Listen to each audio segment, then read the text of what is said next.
Target PSM Makassar bersama pelatih berkebangsaan Portugal Bernardo Tavares di Liga 1 2022-2023 telah tercapai. Targetnya yakni bahwa PSM Makassar lebih baik dari musim 2021-2022. PSM Makassar musim lalu nyaris degradasi, menyelesaikan musim di peringkat 14 dengan 38 poin.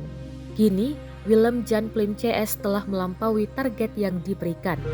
Klub kebanggaan masyarakat Sulawesi Selatan ini bahkan memuncaki klasemen dengan 53 poin. Mereka pun menjadi kandidat juara kasta tertinggi sepak bola Indonesia.